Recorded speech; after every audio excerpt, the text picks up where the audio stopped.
So today on a Yin Yoga podcast, we are going to talk about the metal element and what kind of wisdom can we glean from the metal element. So the metal element, according to Chinese medicine and Taoism, and how we can take those little glimmers and the wisdom of the metal element perhaps into our life. So stay tuned for more on that.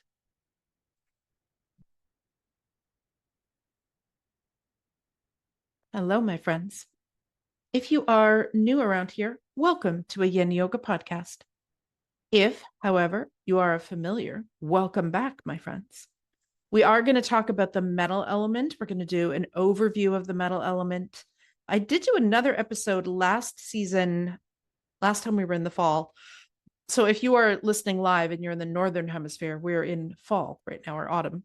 If you are not in the Northern Hemisphere, you can still listen and refer back when you are, or if you're not listening to this live. And I did do another episode last year at this time about fall and letting go. And so that's another one that you could listen to if you want a little bit more on this.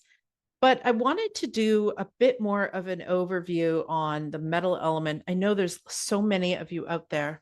I get a lot of requests for this 5-element information. And we do go into this more in depth in my teacher training. But just to know that we'll do a bit of an overview today. But before we get into that, I just want to give everybody a reminder that although I have the soul of a mermaid, I also have the mouth of a sailor, and that you should consider this podcast an adult podcast with adult subject matter and possibly adult language. I cannot promise you that I won't swear, and I cannot promise you that I will, but it could happen. So if you have small people around, take a moment to grab headphones now. And then the other thing I want to mention, dear yoga teachers, if you've been listening to the pod and you've been thinking, wow, I get a lot out of this podcast, what would it be like to take a training from Nick? And you're not on the wait list yet, here's why you might want to get on the wait list. And it doesn't mean that you're on the wait list for the next round. You're on the wait list until you take yourself off. So whether it's this round or the following round or one next year, still get on the wait list. And here's why. First, you're going to get a PDF of a little yoga sequence, little head to toe yoga sequence, and a video that matches that sequence so that you can practice it and feel it in your body. That's what you get as soon as you join. Then after that, you're going to get these podcast episodes regularly in your inbox. And when we're on podcast breaks, you're going to get other goodies like little sneaky peek videos behind the scenes. So little video clips of the training, so you get a little peek behind the curtain. You will get, sometimes I share music that I've stumbled across that I've loved for Yin, or poetry that I have found that I love to use for Yin. So you'll get those. And you'll also get opportunities to join my free seasonal class, which is, I do a mini workshop every season. So you'll get opportunities and invitations to join those, as well as my paid Zoom classes. And that's all before registration even opens. And then when registration is almost open, anyone on the wait list gets first crack. So before I make it public, before I put the link on my button on my website, I send it out to the wait list via email, and y'all have first crack at signing up. Also, at the time of this recording, now it may change in the future, but at the time of this recording, I also give out a first 5 discount code. So the first 5 people that sign up take advantage of being able to use a 25% off discount code. So that's not an early registration discount in the sense that like you have from this date to this date. It's just the first 5 people that jump on it get that. And that is only also sent out to those on the wait list. So if you are not yet on the wait list, you want to get on the wait list. Even if, again, as I mentioned, you're not looking at doing training this year, still get on the wait list because you're going to get all those goodies along the way. How do you do that? I've made it really easy for you, my friends. They wonder? Well, I'm glad you asked. Let me tell you. If you take a look at wherever you're listening to this in your app, there is a link that says get on the wait list. And then if you click that link, if you look way up at the top, there's a picture of me with a little get a free sequence and a button. You click that button, put your name and email in, bada bing, bada boom. There you go. Or if you're all the way at the bottom of the page, if you've read the bottom of the page, you don't have to scroll up again. You could just do it at the bottom of the page. And if you're there for a minute or more, you're also going to have a little polite pop-up that will slide in from the side and ask if you want to join the waitlist. So the link is in whatever app show notes you're listening to this on. Get on the waitlist. So please feel free to join the waitlist for those of you that have been loving the content of the podcast and want more, and are considering perhaps doing my 100-hour, at the time of this recording, it's a 100-hour therapeutic yin training, then definitely get on the waitlist. Okay, my friends, with all of that said, let's get into the topic du jour, should we? I want to talk a bit more about the metal element today. I did do a podcast episode last year in the fall, also as well, that'll come at this from a little bit of a different approach. So you could also check that one out. I know I get a lot of requests from y'all about this 5-element stuff, which I totally understand. So when I was studying Chinese medicine, I was loving the program. I thought it was awesome. I was taking my Chinese medicine foundations and my meridians and points and many anatomy courses, all the things. I thought it was really cool. And it actually made a lot of sense to me and it felt kind of natural. But it wasn't until I took the 5-element module in my program that I was like, oh my God, well, now I'm in love. That's when the sort of philosophical richness of this tradition became apparent to me. And I know that for a lot of you, you feel the same way. So this will be an overview of the metal element. And again, as a complement to this, I did do an episode in the past on and letting go, or fall and letting go.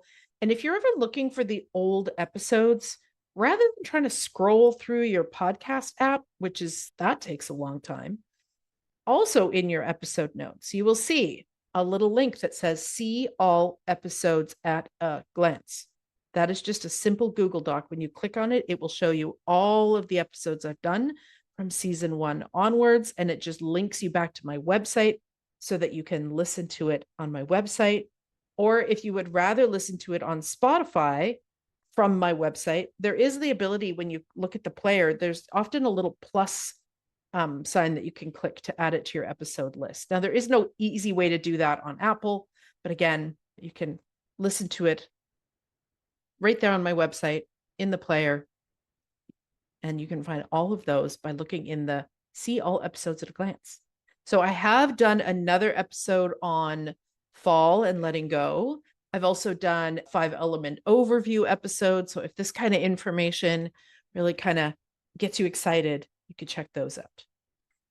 Now, a heads up for those of you on YouTube, I do have notes because I have ADD, as I've mentioned before. And if I do not have notes to glance at while I'm discussing things, I will get lost and go off on a tangent and forget to circle back, and I won't cover everything that I want to share with you.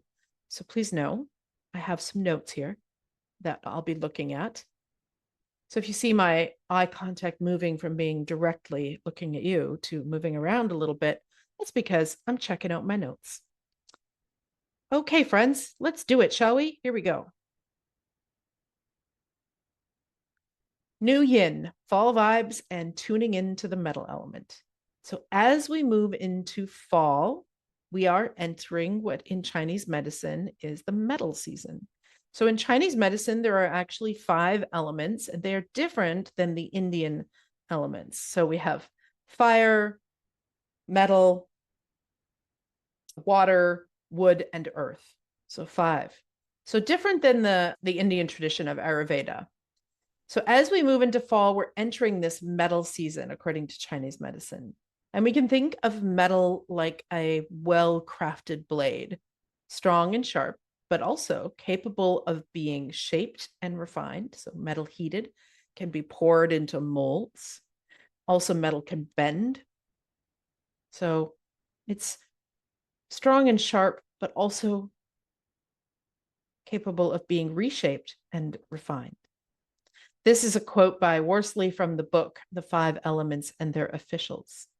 The metal element represents the Father within us, the connection to the heavens, which gives us our sense of higher quality and purpose, the receiver of the pure chi energy from the heavens, which establishes and maintains this connection.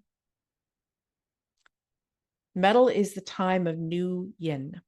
So the seasons in Chinese thought and Taoist thought are either more or less yin or yang. So fire, for example, is the yangest of the yang, and winter is the yinnest of the yin. And the metal element is that transition between our yangness of summer, but moving into the yinness of winter. So it's considered new yin. The season connected to the metal element is fall. The direction is west. The color is white. The climate is dry. The yin channel is the lung. The yang channel is the large intestine. The sound is weeping. The emotion is grief. And the spirit, so each of the elements and organs has a spirit attached to it as well, is the po, or the corporeal soul. And the constitutional archetype is sometimes considered the father in more sort of 5-element traditions, or in more classical TCM, sometimes referred to as the minister or the chancellor. Also, sometimes the merchant as well. The chi direction and action is inward. So when we're in harmony, we feel clear, organized, and resilient. But when we aren't, we might feel cold, distant, or overly rigid or disconnected. The metal element is all about structure, clarity, and letting go. It's connected to the lungs and the large intestine. It's helping us take in what we need and release what we don't, whether that's stale air, toxic emotions, or just old habits and beliefs. So some of these metal qualities: structure and boundaries. Metal helps us stay organized and grounded. It's the part of us that craves routine and wants to keep things tidy inside and out. At the end of this, I'm going to give you a few little journal prompts that you might want to write down. So if you are not driving or walking, you can grab a pen and a pencil. Take a moment to pause this. If you are driving or walking, you can come back to them.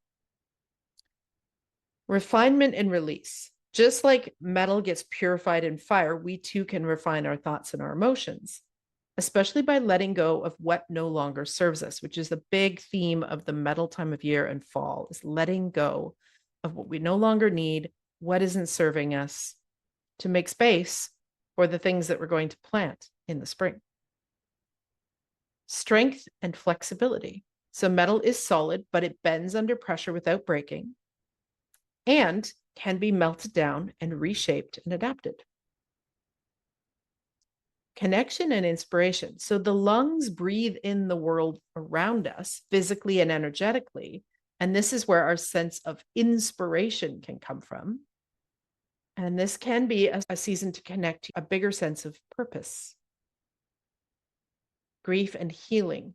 So grief is the emotion connected with metal, and autumn, the season connected to metal, teaches us that it's okay to feel and release our sadness and our grief like leaves falling from a tree. Metal marks that transition time from the full bloom or the full yang of summer into the quiet of winter. So it's that bridge between the sort of more yang, extroverted outwardness of summer and the quiet, cool, introspective introvertedness of winter.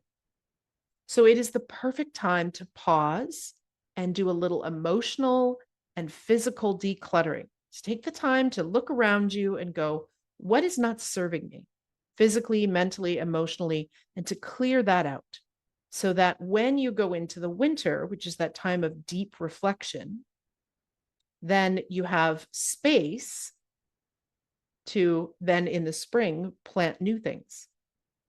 So in Chinese medicine, we definitely are focusing on the seasons. If in the fall we don't take time to clear space, to let go, to get rid of either physical, mental, or emotional clutter, then we won't have the space to plant for new things in the spring. When metal's out of balance, Too much metal could show up as being overly critical, perfectionistic, emotionally rigid, physically dry. So, physically, your skin can be dry, or even constipation, that relationship again to that large intestine. So, the lung is the yin organ connected to the metal element, and the large intestine is the yang organ. If we don't have enough metal, we could feel weak boundaries or low immunity because the lung is connected to our immunity in Chinese medicine, brain fog, or a difficulty processing grief.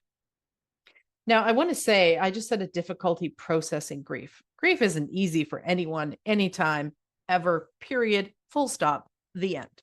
However, some of us know that, and we can sort of let the grief do what it needs to do. We can process it so that we can not move on, because I feel like especially if you've lost somebody in your life or an animal in your life that you are really close to, really connected to, you never like move on from missing them, but you can process the grief so that it's not sort of this overwhelming weight.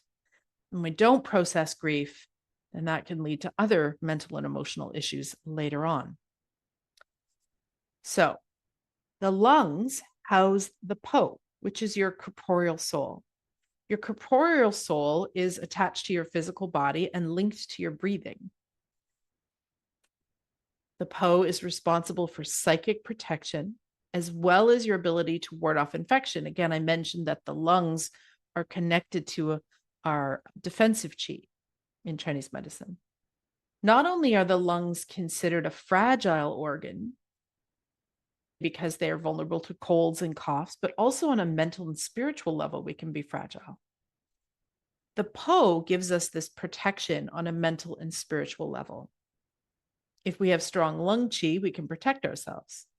If, however, the lung qi is weak, then we might be more sensitive to criticism or emotional attacks. The Po is what allows us to not only physically, but also be spiritually alert and resilient. And I mentioned that the fall is the time, and the metal element is the time for letting go. I often think about this, and this is just a little bit, it's sort of a symbolism in my mind, but not necessarily connected. So in Buddhism, there is one of the Buddhas, especially in the Tibetan tradition, I believe it's Manjushri, I may have gotten that wrong, who holds a sword in one hand. And this sword is to cut through basically the bullshit, to cut through what isn't true, what isn't real.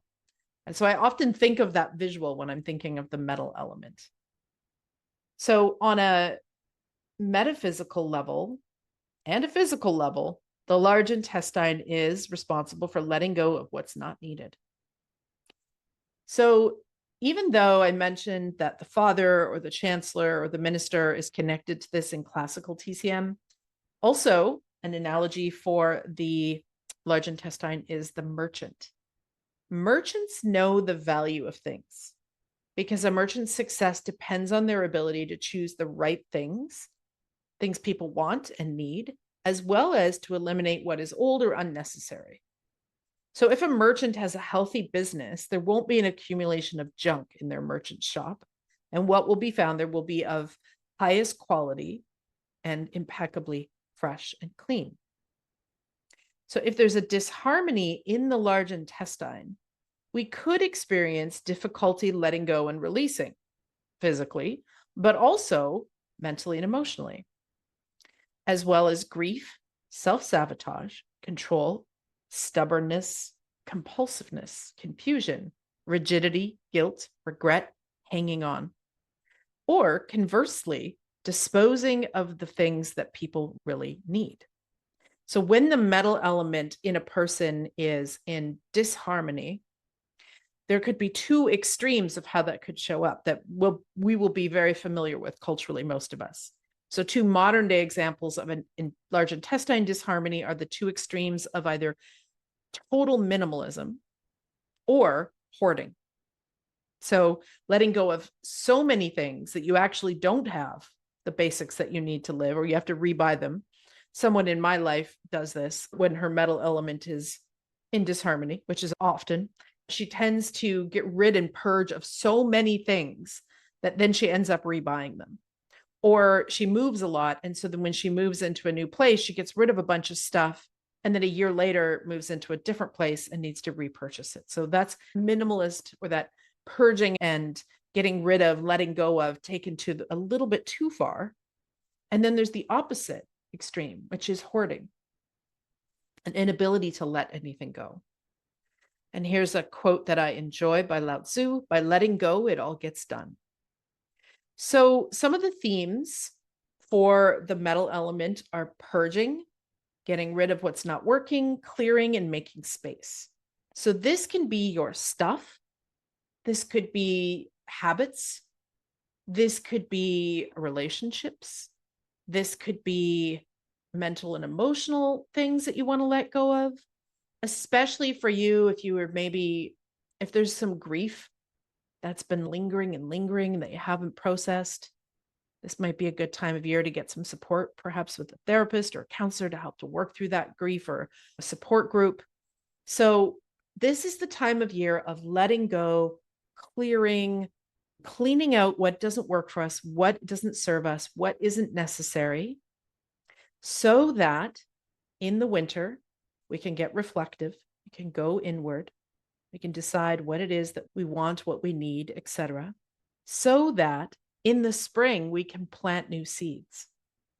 What tends to happen with us culturally is we don't do the letting go part in the fall. We skip right over the whole reflective part of the winter until New Year's resolutions kick in. And then we try to add in a bunch of new things and wonder why we're not successful. There's so many reasons why that's not successful. One, in order to make room for new, you have to let go of old. Two, if you don't take the time to be really reflective and deep and introverted and go inward, then you don't have that clarity about what you actually want in your life, as opposed to the sort of societal pressure of New Year's. The third problem with that situation is that New Year's is far too early. This sort of creating new habits, all this stuff, brand new me happening in January, which is still like peak of winter for those of us in the Northern Hemisphere, also a big mistake. So the time to be planting new seeds, new habits, new creations is in the spring.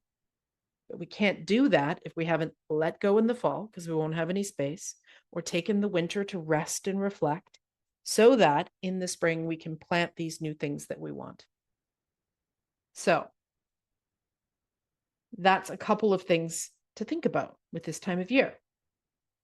So I have some little prompts for those of you that like to journal that I'll share with you.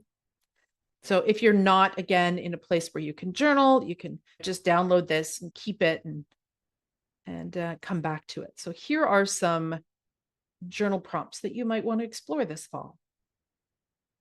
You may want to write down in a journal. So you could get cozy, get your favorite cup of tea or coffee or whatever it is, some kind of warm beverage, get your sweaters and your blankies out. If you are driving or walking, you can just download this and pause it and come back to these little prompts.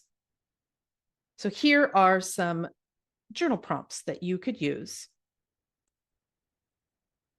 Are your boundaries clear right now? Are your boundaries clear right now? Where could you look at your boundaries and find where are your boundaries clear? Where are they wishy-washy? And where you might be overly boundaried, because that can also happen with a metal disharmony. People are overly boundaried or rigid. So are your boundaries clear, and are your boundaries serving you right now? Metal has this quality to bend under pressure without breaking.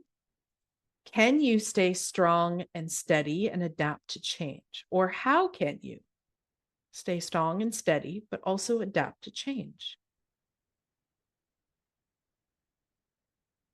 Take a moment to write down a few things in your life that give you a bigger sense of purpose. What do you value? What are a few things that give you a bigger sense of purpose?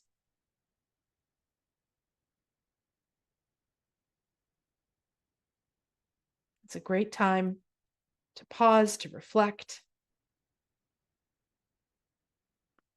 You could ask yourself, what am I ready to let go of? What am I ready to let go of? And this could be mental, emotional, physical, relationships, whatever it is. You could ask yourself if there's something you haven't fully grieved.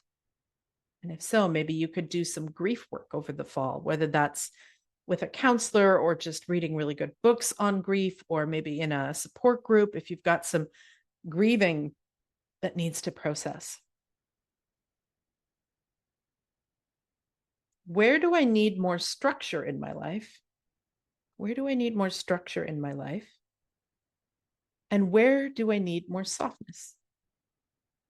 So remember this ability for metal to be structured and strong, but also to be remelted, malleable, soft, fluid. So where do I need more structure or more softness? And how could I make space so that I could breathe a little deeper and make space for what's next? How could I make the space in my life, the letting go, so that you can breathe a little deeper and make space for what is next?